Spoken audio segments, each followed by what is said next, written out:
Salut à tous dans cette nouvelle vidéo Lego. Aujourd'hui je vous propose un format court, une micro-review de ce set Central Perk Lego Friends qui est sorti hier le 1er septembre 2019 au moment où je tourne cette vidéo. Hier, petite fiche ici, je vous ai proposé une vidéo review et interview en collaboration avec le fan designer Aymeric Fievé, mais la vidéo fait 50 minutes donc je vous propose un format court aujourd'hui, mais n'hésitez pas pour plus d'informations plus complètes et surtout pour voir la review et l'interview en exclusivité d'Aymeric d'aller voir la vidéo que j'ai mis en fiche et dans la description de la vidéo.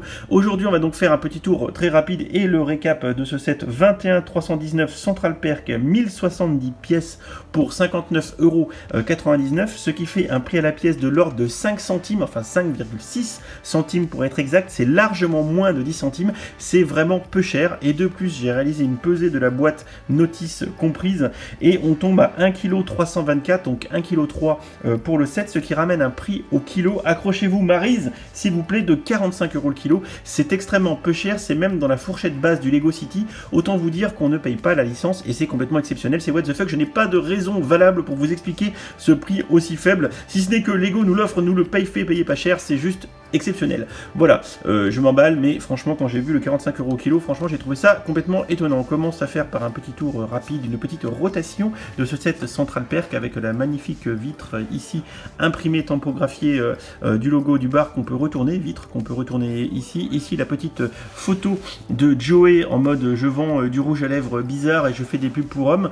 L'arrière du set n'a rien de transcendant, hein. Honnêtement faut se le dire, hein. Ça sert uniquement de décor, à part le côté où on a les portes à double battant et la vitre, il n'y a pas un intérêt majeur. Alors l'intérêt majeur du set, bien évidemment, ce sont les figurines, et on va commencer d'abord par Joey Tribbiani, ici. Alors Joey Tribbiani qui a bien sûr un torse et une tête exclusive, comme on peut le voir ici, double tête bien évidemment ici, donc tout est exclu. Chaque figurine est accompagnée d'accessoires. Pour Joey, il s'agit d'une pizza, d'une part de pizza et d'une petite sacoche. Nous avons ensuite Rachel Green, interprétée à l'écran par Jennifer Aniston, voilà, donc très belle petite tenue. Alors le torse est exclusif, accompagné en accessoire d'un plateau et d'une tasse.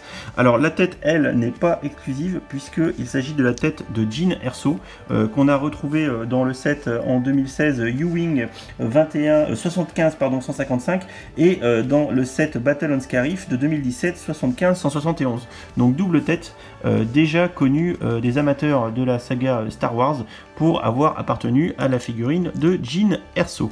Nous avons ensuite Ross Geller, le paléontologue, le mec qui me ressemble, enfin quand j'étais jeune, et svelte et affûté. On appréciera énormément la tête de Ross qui est très détaillée. Moi j'aime beaucoup avec les petites fossettes, les petites joues, etc. La figurine est très sympa et lui comme accessoire il est accompagné d'un piano. On appréciera la tilde 1/4 imprimée. Voilà, ça fait un beau combo. Comme ça, si vous voulez, vous pouvez mettre Ross Geller en train de jouer du piano debout quelque part, enfin à droite dans le Central Perk. Alors en parlant de guitare et de musique, on peut absolument pas faire abstraction de Phoebe Buffet, je sais pas comment on le prononce, petite tête qui chante ici, accompagnée de sa guitare, bien évidemment, pour chanter Tu pues le chat. Voilà, donc figurine exclusive au niveau du torse et de la tête, figurine que j'apprécie beaucoup. La tête un peu blasée quand elle chante, franchement, je trouve ça plutôt cool. Nous avons ensuite, pour un total de 7 figurines quand même, hein, c'est plutôt bien fourni, le personnage de Chandler Bing, qui est incarné à l'écran par Matthew Perry. On a ici un petit torse exclusif, une tête qui est également exclusive. D'ailleurs, Matthew Perry a tweeté que, évidemment, la figurine la plus sympa, la plus badass, la plus stylée, c'est la sienne. Et vous pouvez aller voir sur le Twitter d'Aymeric Fievé, il a posté une petite photo de Chandler déguisé en Batman avec I'm Batman. Plutôt très sympatoche, je vous mettrai le lien dans la description de la vidéo. On continue avec du coup ici Monica, hop, Geller, voilà, Monica Geller, alors qui est accompagnée elle d'un Muffins, pareil, torse exclusif, la petite tête. Alors le seul doute que j'ai sur ce set, c'est sur l'exclusivité ou non de la tête de Monica. C'est le seul doute que j'ai, toutes les autres je sais, mais Monica, j'ai un doute. Si quelqu'un dans les commentaires peut me dire si Monica est exclusive ou non, je vous en serai ravi. Et nous terminons par Gunther. Alors Gunther qui est ici, qui est donc le barman. Voilà, donc Aymeric me disait que c'était pas gagné d'avoir cette figurine dans la boîte, mais finalement elle y est. Donc Gunther qui a un torse magnifiquement exclusif avec sa petite cravate, et par contre la tête elle n'est pas exclusive, cette fois-ci je vous le confirme, et il s'agit de la tête de Luke Skywalker, une version de 2019 qui apparaît dans le set 75-229 Death Star Escape. Et pour ces deux informations concernant la tête de Rachel, qui est donc celle de Jyn Erso, et la tête de Gunther, qui est la tête donc de Luke Skywalker, je remercie Julien Botman. Tu m'excuses pour la prononciation qui dans les commentaires de la vidéo d'hier m'a passé les informations. Voilà, on va faire maintenant un petit tour rapide du set, hein, voilà, donc franchement c'est vraiment très sympatoche.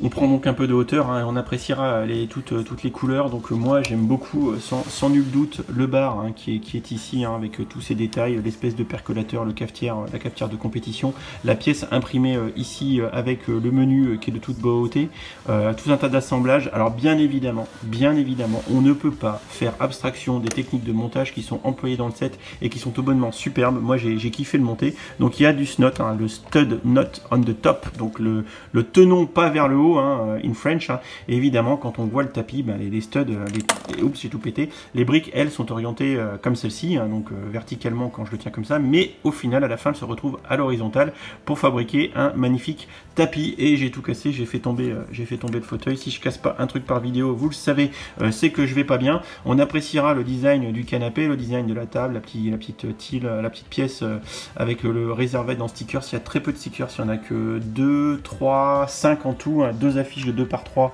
et les stickers des fauteuils ici et le réservette, donc il y en a très peu. Tout se démonte. Alors je suis en train de tout casser. Bon bah tant pis, hein, advienne que pourra maintenant. Voilà, je suis en train de tout casser. Bah bravo Dimitri. Alors je peux même pas vous montrer.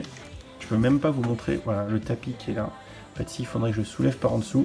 Et est-ce que je peux le soulever par en dessous? Même pas. J'ai vraiment tout pété, je suis pas doué. Donc le tapis qui est ici, qui est également en snot, et le tapis sous le canapé ici, qui est également en snot. Alors tant que je tiens tout comme ça, vous pouvez admirer, c'est vraiment bien intégré, c'est vraiment super. Petit cadre, petite flèche service qui est déportée avec une antenne. Donc en fait c'est décalé comme ça fait un super effet. Bref, moi j'adore, voilà, je vous l'ai dit, plus ces petites techniques de montage du lampadaire qui sont sympatoches, les changements de plan qui sont sympatoches, les projos qui font office de scène de série, bien évidemment, parce qu'on est dans une série télé. Donc il y a des projecteurs, donc ça fait une petite ambiance et ça justifie l'ouverture du set comme ceci, pour finalement montrer que ce n'est qu'un décor. Voilà, j'en termine parce que je voulais faire qu'une micro-review, donc je vais pas trop causer. Vous avez toutes les informations dans la fiche que j'ai mis un peu au début de la vidéo. N'hésitez pas à aller voir, surtout soutenez-moi. Lego m'a envoyé cette boîte, donc je remercie Lego, mais soutenez-moi. Allez voir la grosse vidéo. Partagez celle-ci, partagez les deux vidéos, matez-les un maximum parce que ça me soutient, ça permet de montrer, je veux vraiment montrer à Lego que je suis capable de faire du contenu qui buzz, qui fonctionne.